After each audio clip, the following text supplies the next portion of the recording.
Dari, good evening. It's Tuesday, June the 25th, and we are doing an update on the Wixford Village Hall. What has been happening today? Are we in any way ready to open up? So, let's first of all come in with fingerprint unlock. So, the Simple D doors have been configured. We had some initial configuration wobbles, but that was because I was incorrectly adding further admins in with a timed lifetime. I found out that the Simple D app, which is called TT Lock, which is written by a third party, is a free app, except if you want to use all the functionality, there is a payment option. I guess they do have to make their way, and that's a new model, isn't it? Pay yearly. So we've now reconfigured the locks with multiple administrators, and everything seems to be working. We had a visit from the Octopus installation person, and we've managed to spend in one day £4. We need to review that quite large sum of money. That's something that we wouldn't want to pay every day, and that was just a medium day of operation. Although it has been unusually hot for the time of year, so it's not representative. So we have spent the first part of the morning, I think we started at, was it 7 or was it 8 a.m, testing Ethernet sockets. Now this is one of the sockets that's working. You'll notice that the electrician put all the numbers on the sockets such that when you obviously put this cable in the socket, guess what? The number disappears. So that needs rectifying with our labelling machine. Nevertheless, we have installed the second Wi-Fi 6 router here. Clearly we need to do something better than put it on the coat hooks, but that's the start, and it's ready to go. Coming into the hall, oh boy, like I say, we have been working all day. Now eventually you'll see a screen which is working. For copyright reasons, you're going to have to believe me, but everything is now working, including sound and video. I shall explain. This is an Epson projector, and it's got two LAN sockets. By the way, let's just quickly segue back to the LAN socket debacle.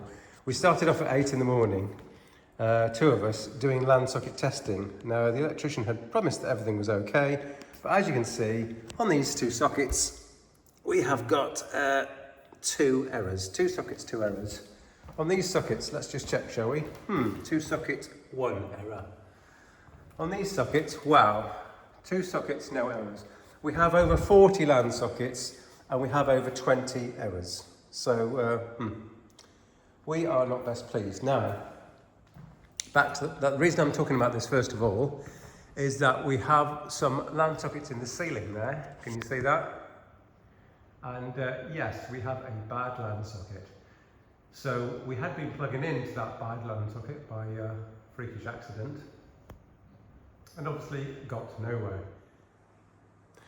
So actually there are three ways to get video input into this projector.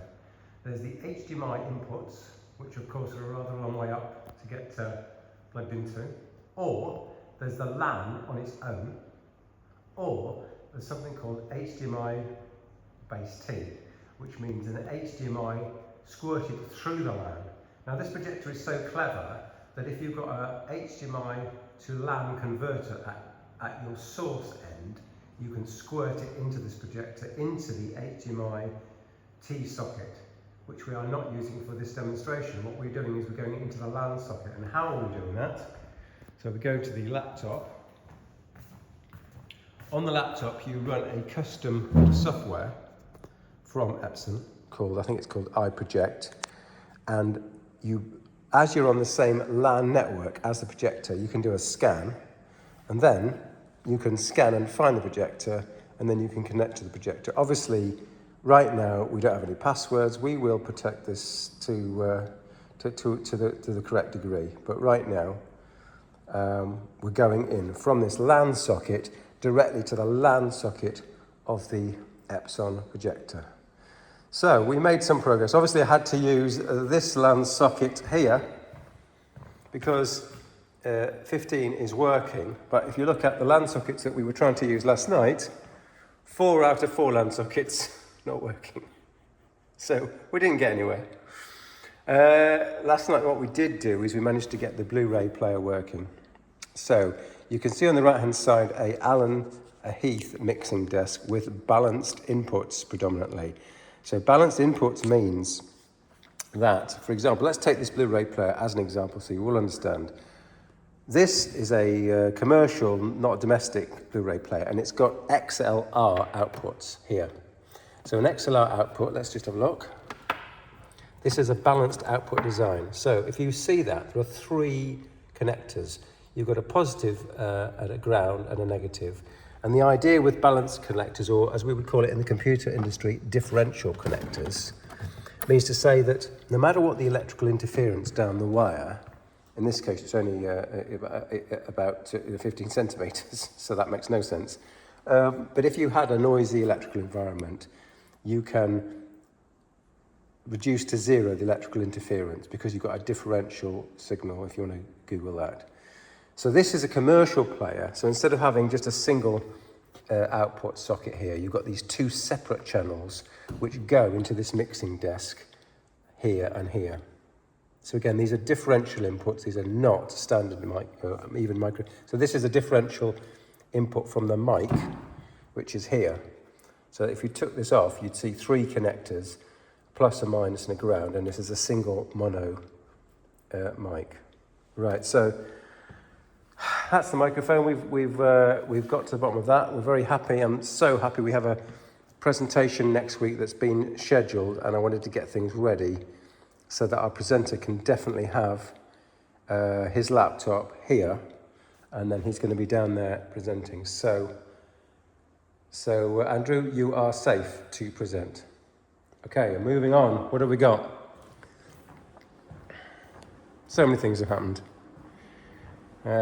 In the kitchen, where are we? Well, we've tested the dishwasher. We had an initial problem because the taps weren't switched on. That was easy to fix once we figured out what the problem was. We've got the hot water boiler is working just fine. Let me switch it off, in fact. So the hot water boiler has got a drain and it heats up in about 10 minutes. So first person in should probably switch that on. Hand washing sink is fine. Position of this door is still, well, it's going to make sure the door is always closed when the kitchen's operating. I'm here on my own, so I've chopped it open, which is probably, it's probably against the regulations for an operational kitchen. So we'll have to see about that. Okay, moving swiftly on. So the super noisy HK Vision PVR has been mastered. Someone has set a password which we couldn't get into, and also we didn't know what anything was going on until I brought a VGA screen in. Yes, VGA, that's entertainment. No, that's what we needed to get it working. So now we've logged in, and then we've connected a network cable so that this guy is effectively accessible via the internet. So as is set up, you've got, I rather regrettably say, coax feeds coming in here. Once the system is set up, we can disconnect this connector. Although I will say you can't manage this unit remotely, it would seem. So that's, yeah, well, it's not how I would have liked it. But let's say we don't want to look at we don't want to check the PVR. We just want to interact with the PVR remotely. So then, this PVR is now set up connected to the internet via this temporary cable here, because this LAN cable doesn't work because it can't get around the bend. So yeah, we've had to disconnect it. Oh, and it's faulty as well. Ah, boy. So we're in the LAN cupboard. The LAN cupboard is looking a bit more acceptable. The microtik switches have been configured. We have got the switches I'm using, I've had to number, because as I've said, as soon as you open any of these sockets, you lose the number. So if you have a whole bank of connectors, you wouldn't know where this is patching to.